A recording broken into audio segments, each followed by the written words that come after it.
Capítulo 16.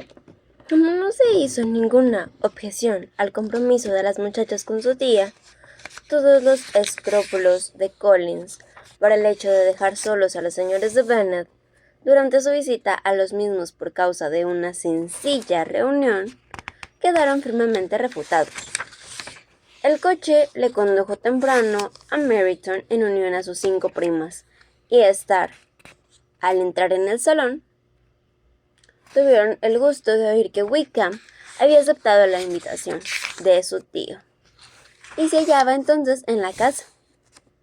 Una vez comunicado esto, sentados todos, Collins quedó a sus anchas para mirar a su alrededor y dedicarse a admirarlo todo, y quedó tan sorprendido por las dimensiones del ajuar de la pieza que declaró haberse figurado que se encontraba en el pequeño comedor de verano de Rosings, comparación que al punto no produjo gran entusiasmo, mas en cuanto a la señora de Phillips, supo por aquel lo que era Rosings y quién era su propietaria. Cuando hubo escuchado la descripción de uno de los salones de Lady Catalina y tuvo noticia de que tan solo la chimenea había costado 800 libras, conoció todo el valor de aquel cumplido. Con dificultad habría lamentado que se comparase su salón con la habitación del mayordomo. Describe todas las grandezas de Lady Catalina y de su mansión, con digresiones de vez en cuando en alabanza de su humilde abadía y de las mejoras que ésta iba recibiendo.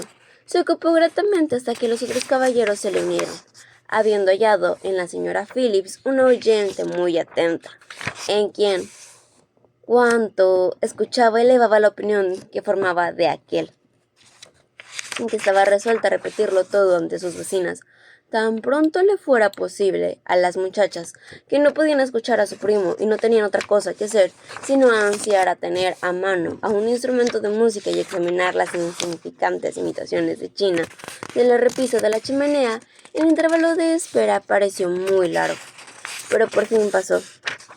Los caballeros se aproximaron y al entrar Wickham en la estación notó Isabel, que ni antes le había visto ni después, pensando en él con una excesiva admiración. Los oficiales de la milicia del condado gozaban en general de mucho crédito. Tenían caballerosa postura y lo mejor de todos ellos se encontraban en aquella reunión.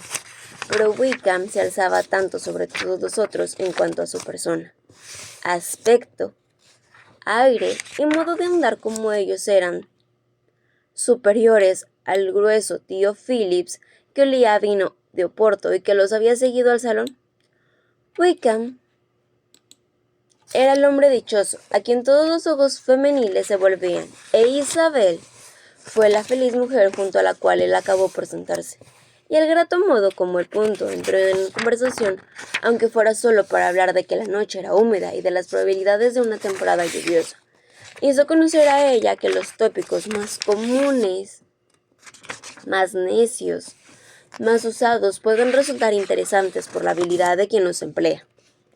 Con rivales para ganar la atención de las bellas, como era Wickham y los otros oficiales, Collins pareció hundido en la insignificancia. Para las jóvenes no era nadie, pero encontró a un intervalos una amable interlocutora en la señora Phillips, y estaba, debido a los cuidados de esta, muy provisto de café y de pastas. Cuando se puso a la mesa de juego, vio oportunidad para corresponder a dicha señora, sentándose a jugar al wits con ella. Conozco poco este juego por ahora, díjole, pero me gustaría progresar en él. Habida cuenta de mi situación en la vida, la señora Phillips quedó muy agradecida por su complacida, aunque sin poder entender esas razones. Wickham no jugaba al wits y con verdadero deleite fue recibido en otra mesa entre Isabel y Lidia. Al principio pareció que la segunda iba a acapararla en absoluto, pues era muy resuelta y habladora, pero como a la vez era el extremo aficionada a la lotería, pronto se interesó demasiado en el juego y se dedicó sobremamente a hacer apuestas, dirigir exclamaciones para poder prestar atención a otra cosa cualquiera. Gracias a la conversación general propia del juego, Wickham pudo vagar para debatir con Isabel, y ella estaba deseosísima de escucharle, aunque lo que sobre todo ansiaba o sea, la historia de su conocimiento con Darcy, no tenía esperanza de que se mencionase. Ni siquiera se atrevió a nombrar a dicho caballero. Mas su curiosidad quedó satisfecha de modo inesperado. El propio Wickham comenzó el tema. Preguntó cuánto había de Meryton y Netherfield para, tras recibir la contestación, volvió a preguntar con inquietud cuánto hacía que estaba allí el señor Darcy. Un mes, poco, más o menos, contestó Isabel. Y entonces, no queriendo abandonar el tema, añadió: creo que es persona de grandes propiedades en el condado de Derby. Sí, contestó Wickham. Su hacienda es importante. 10.000 libras anuales. No podría usted encontrar a nadie más apto que yo mismo para dar a usted informes verídicos sobre él, porque he estado relacionado con su familia de modo especial desde mi infancia. Isabel no pudo menos que mirarle con sorpresa. ¿Admirará usted, señorita de Bennet, esta aserción mía después de haber visto cuál lo habrá hecho usted probablemente la frialdad de nuestro encuentro ayer? Tiene usted mucha relación con el señor Darcy. Toda la que debo tener, repuso Isabel con viveza.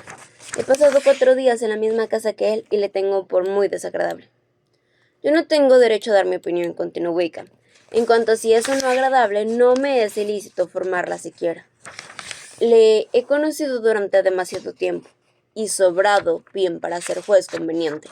Para mí es imposible ser imparcial, pero creo que su opinión a usted sobre la sorprenderá en general, y tal vez no la expresaría usted con tanta claridad en ningún otro sitio. Aquí está usted entre su propia familia. Ave mía, que no digo sino lo que daría en cualquier otra casa de la vecindad, menos Netherfield. Todo el mundo está disgustado por su orgullo. No encontrará usted nadie que hable más favorablemente de él. No puedo pretender dolerme, dijo Wickham. Tras una corta pausa, de que ni él ni nadie nos sean estimados es más de sus méritos, pero con él no ocurre eso de ordinario. La gente se ciega con su fortuna y su importancia, o queda sobrecogida por sus distinguidos o imponentes modales, y así lo ve todo solo como él quiere ser visto. Yo, a pesar de lo ligero de su relación con él, lo tendría por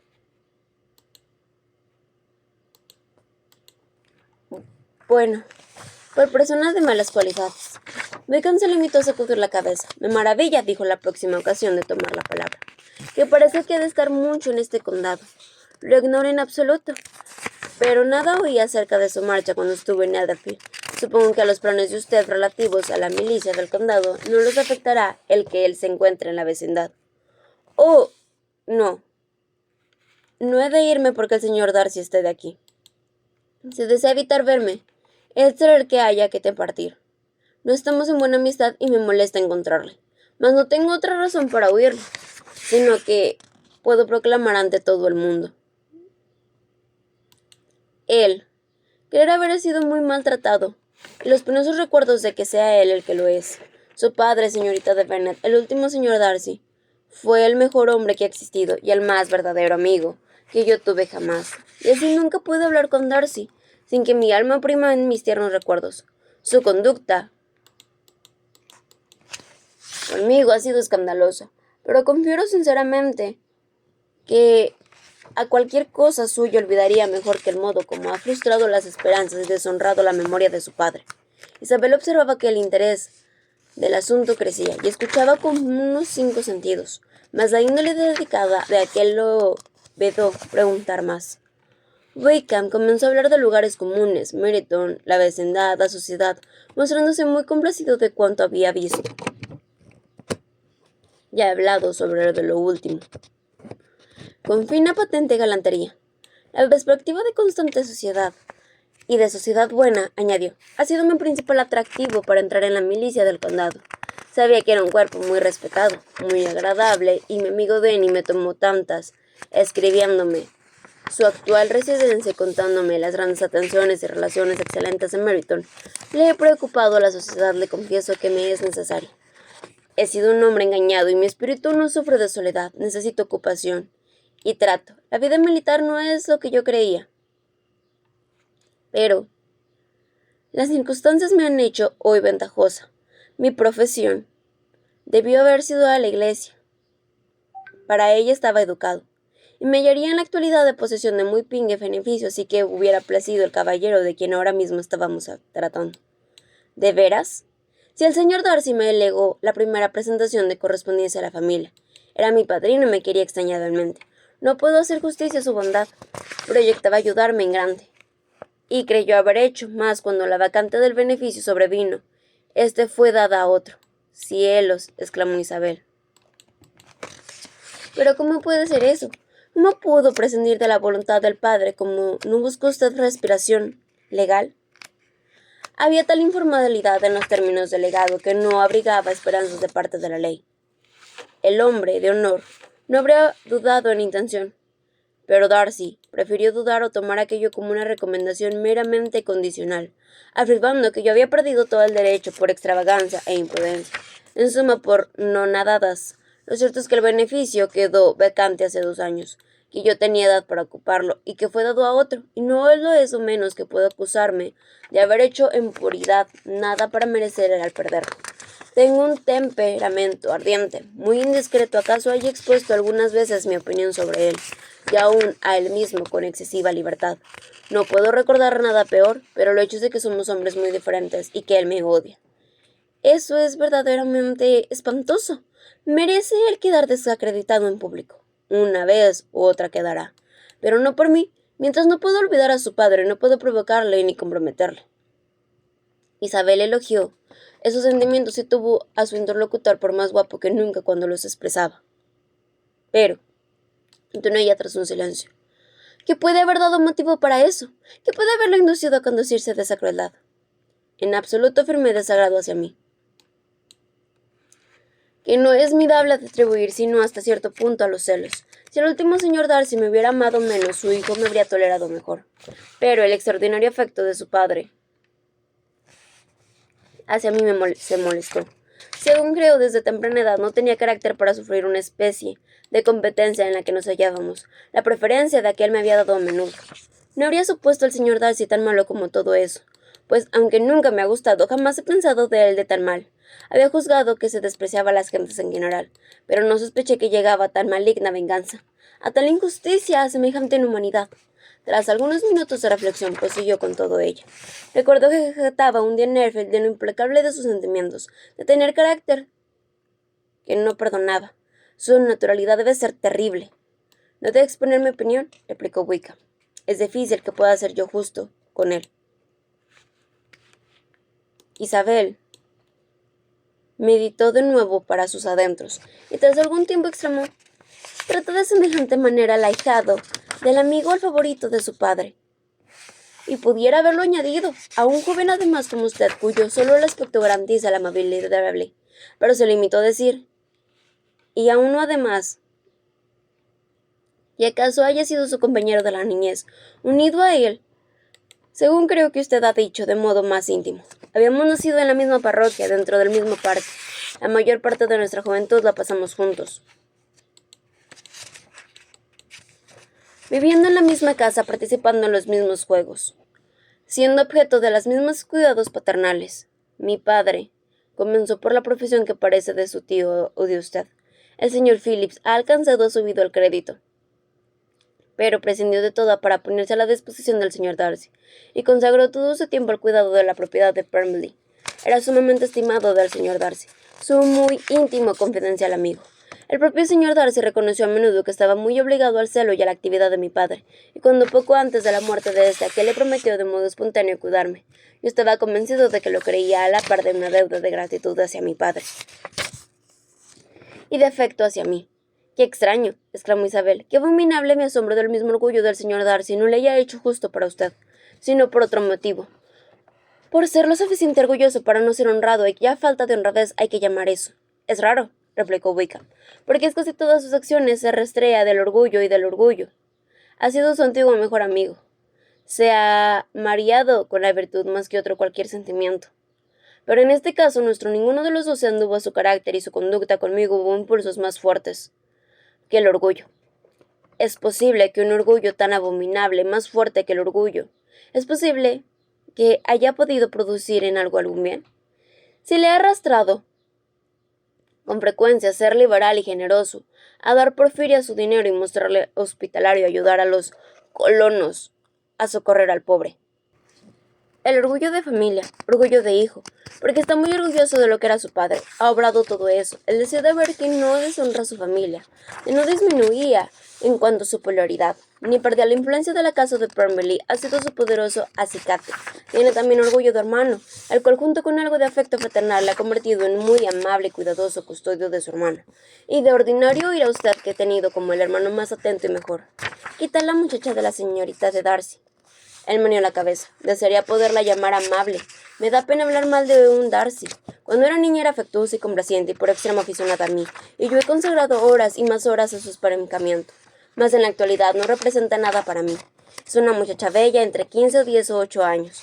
Creo que muy bien educada desde la muerte de su padre. Su residencia ha sido Londres, donde vive con una señora que cuida de su instrucción.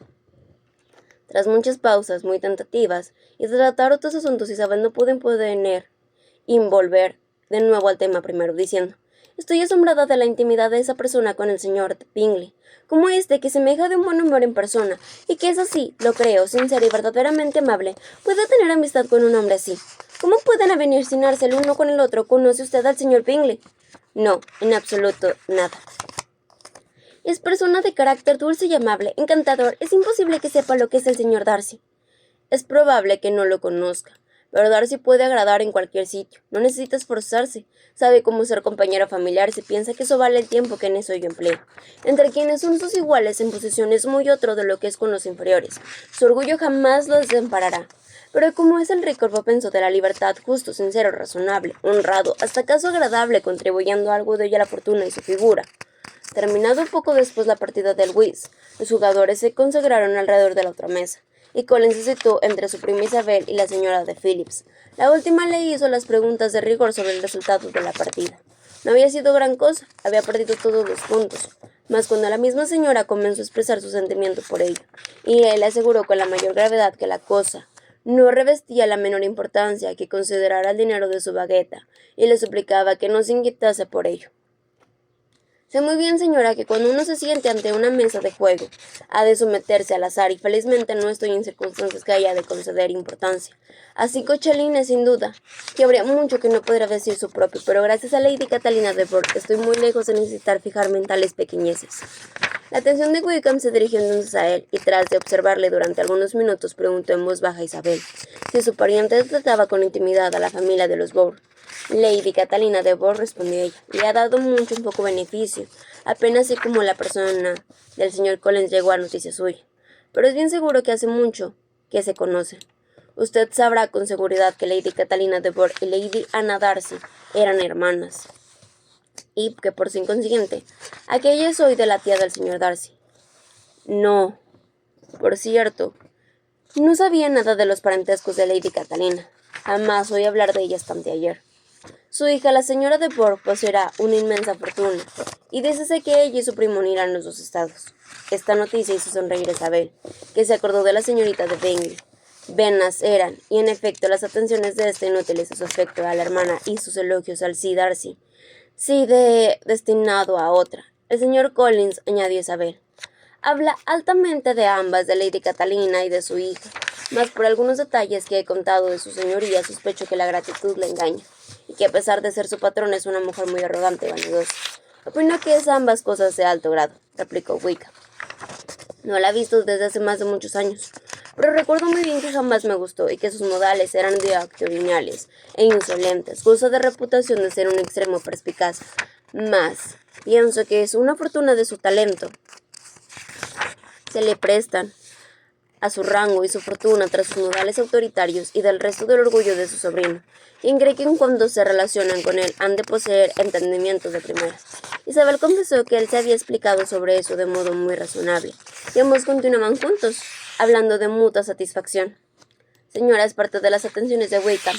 No puedo entrar en la verdadera conversación, dado el ruido de las comerciales del señor Phillips, porque sus modales le recomendaron a todas.